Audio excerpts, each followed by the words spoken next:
Hi and welcome to this live currency strength indicator tables video. My name is John. I'll be taking you through the charts this Tuesday the 22nd of November. Here you can see I've got the tables in front of us. We've got the trend traders table and the day traders table. These are showing us the same studies but just highlighting different time frames. So our trend traders is our higher time frame and day traders is our lower time frame.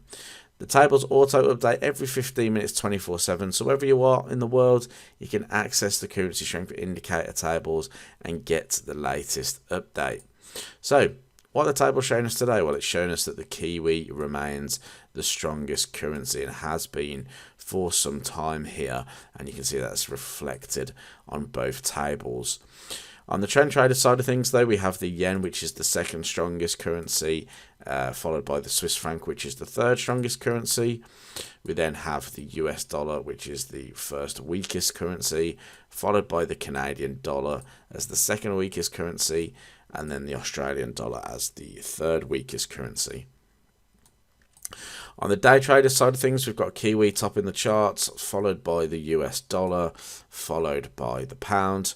On the weak side of things, we've got the Japanese yen as W1, followed by the Australian dollar, W2, followed by the Swiss franc in W3. Now, typically in these videos, we would be focusing on the highlighted currencies. However, we don't typically look to trade Kiwi against the Australian dollar because quite often they can react similarly in the markets. So we don't really want to be trading these two markets against each other necessarily. So what I've done instead is I've scanned the markets looking for opportunities, and Kiwi CAD still has some room to go before reaching an important level. So we're going to check out Kiwi CAD in today's video. Now, what can we see on Kiwi CAD? Well, price has most recently broken out of a range. You can see that we were in a solid trading range here between the 0 spot 83 handle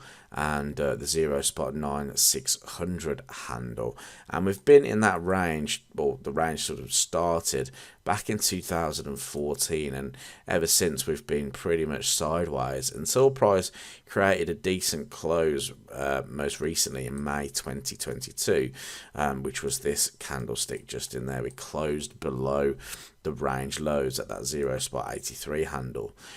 Price then accelerated to the downside, came into this next area of structure, which is the 0 spot 77 handle. Since then, price has been supported and we're moving back to that key area, that range low of 0 spot 83. So is price going to get there essentially? Well, we also have some other kind of factors that we can look at. So if I just go down to the weekly time frame, we can see that price is pretty much trending to the downside, making those lower lows and lower highs.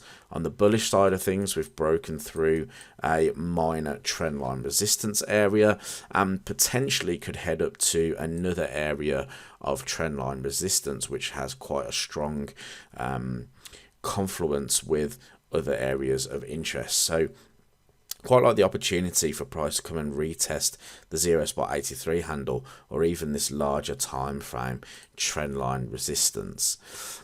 Again, if I go to the daily time frame, we can see that in a little bit more detail. We can see that price is also trading above the daily 200 moving average, which has been acting as support for price for the past couple of days. We also see that price is trading above most recent highs at 0 spot 8025, and we're in line with this trend line confluence through there. However, where do I see the real value in Kiwi CAD? I see the value in Kiwi CAD on lower time frames. And why do I see that? Well, it's because we're so close to this 0 spot 83 handle.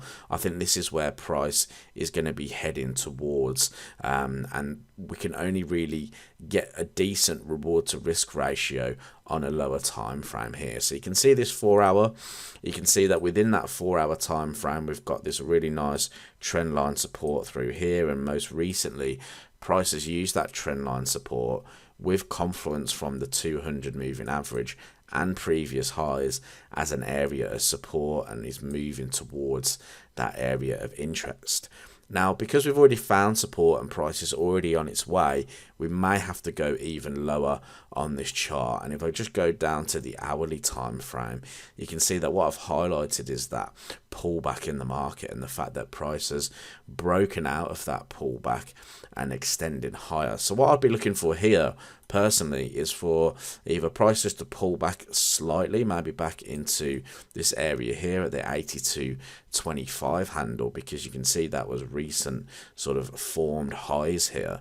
So I think if price could trade back to the 82.25 handle, find support, that gives us an opportunity to trade up to the 0 spot 83 handle with a nice reward to potentially be gained. So that's 75 pips to that point. So that's what I'll be looking for there on Kiwi CAD. Looking at my lower time frame, I do think that this is more of a day trading opportunity than it is a swing trading opportunity, just because of your reward to risk ratio. So keep an eye on Kiwi CAD. Everything seems to be in favour for long opportunities at the moment. Like I said, I'd be favouring more our lower time frame, so you could even argue the 4 hour could act as support as well for a continuation to the upside. So keep an eye on that one. If you are interested in adding the live currency strength indicator tables into your Forex trading toolbox, then please head over to charlesclifton.co.uk. We run a trial period for £1 here. I'm going to leave it there. Thank you for watching this video, and I look forward to speaking to you in the next one.